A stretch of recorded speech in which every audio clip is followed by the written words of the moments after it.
In the previous parts, we've looked at how to factorise double brackets and how to factorise a quadratic expression. Now we're going to try and tackle the tricky quadratic expressions. So, our rule so far, which we worked out from examples, was that when trying to put this into brackets, if it had x squared here, we put x and x, and then the numbers here, they multiply to make this, and they add to make this. So we know that's 2 and 3. So, now, let's try and do the same thing here.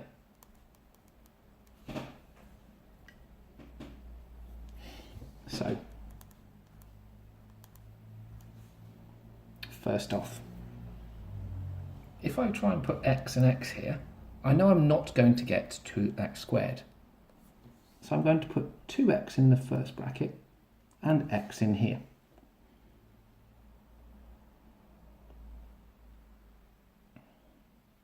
Now, the two numbers multiply to make 3, and they add to make 5. Well, the pairs of numbers that multiply to make 3, and there's only 2 of them, don't add to make 5. That's strange. This isn't going to work. So what's going on?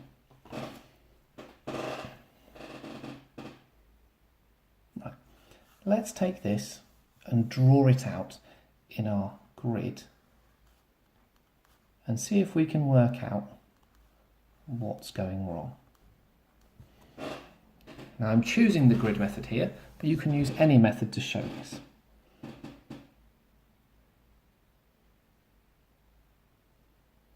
We know it's 2x and x to make 2x squared. We know it's 1 and 3, not minus 1 and minus 3, because this is positive. So, either I'm going to put 1 here, or I'm going to put 3 in here, and I'm going to put 1 in here, or I'm going to put 3 in here.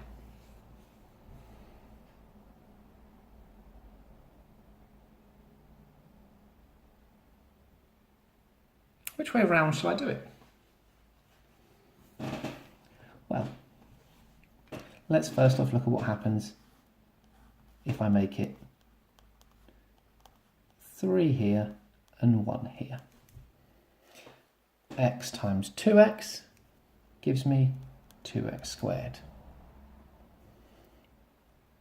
X times 1 gives me x. 3 times 2x gives me 6x. And 3 times 1 gives me 3.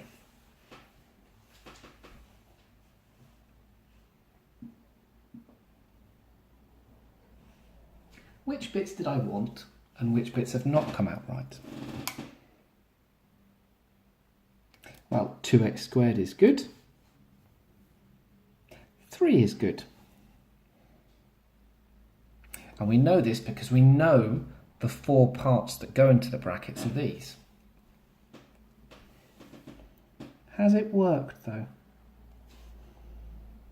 Well, remember these are positive, so what do they total? This would give me 2x squared plus 7x plus 3.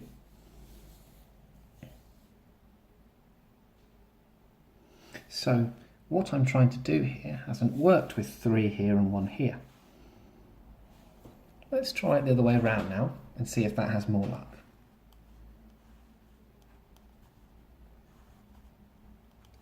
So I'm going to put 1 here, I'm going to put 3 here, because those were my only 2 combinations that will multiply to give me the 3. So x times 2x still gives me 2x squared.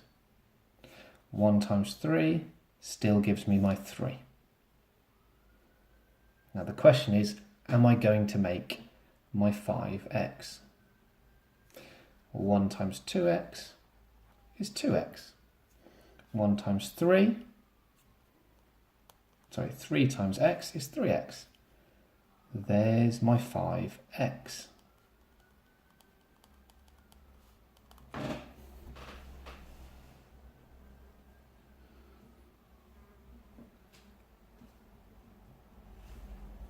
We know in the brackets that it's the first two terms only that multiply to make the x squared.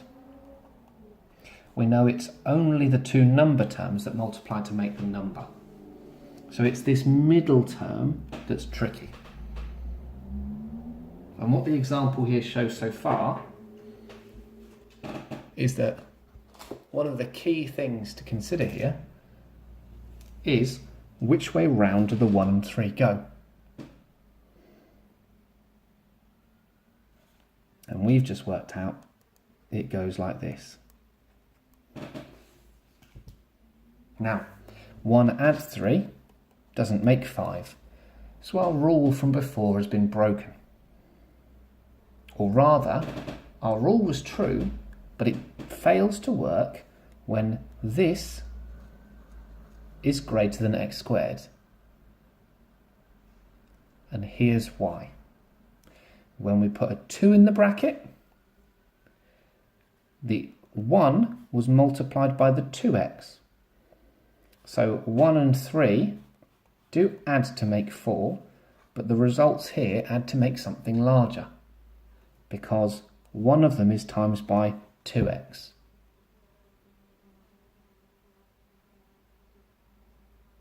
So, factorising when this term is greater than just x squared at the start, when the coefficient of x squared is greater than 1, is quite tricky. Let's have a look at another one and see how we get on.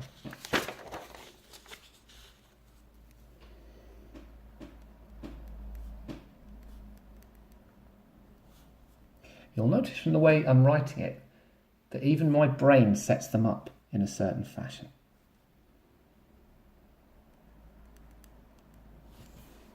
So, how would you go about trying to factorise this?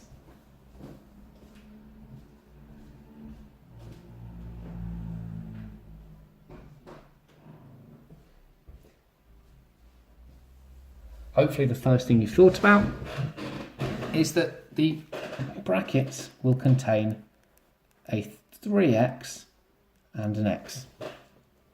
Well done if you did. Hopefully then you looked at the plus 2 and went, well, that can only be 1 and 2. So there are two possibilities here.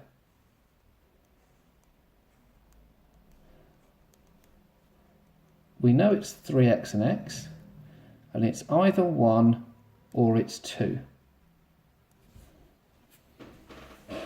So, watch me try and do this now without drawing the whole grid out. Let's imagine this is 1. So 1 times 3x would give me 3x. If that's a 1, then this one is a 2. 2 times x gives me 2x here. So I'll have 3x here, and I'll have 2x here, which gives me 5x, not 7.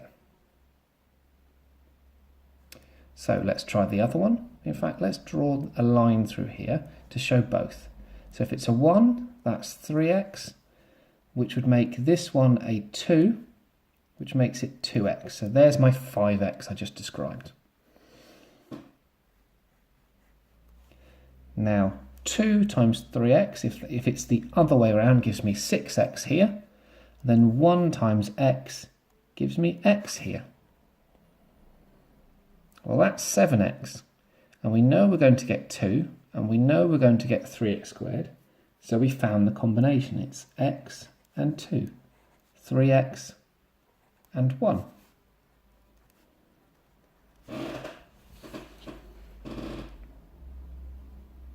Now this method takes careful planning because at the moment we've only had two options here and we still have to take our time.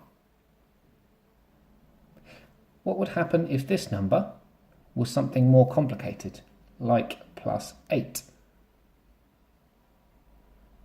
Well, 8 has two pairs of factors, and each of those could be this way round or the other way round in the brackets.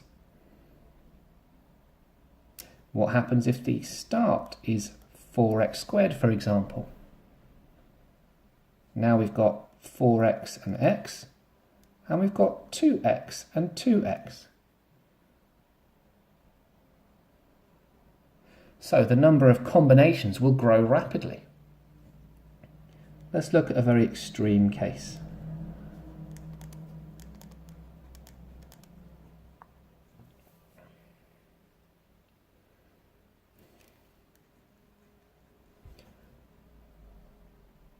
"16 has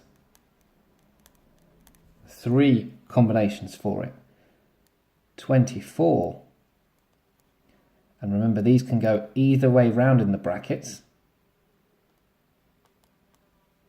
has 4. So now we've got 4 times 2 combinations because of either way round, so that's 8 combinations there, and we've got 3 combinations here. So we've got 24 different combinations in the brackets to try. Well, this is going to get tricky. I'm going to have to come up with a cleverer way. So watch the next video for a cleverer way of doing the more tricky ones. The grid works fine if we have easy combinations, but if we get very difficult ones, which are unlikely to get in GCSE, then we need a cleverer way. So tune in for part 11.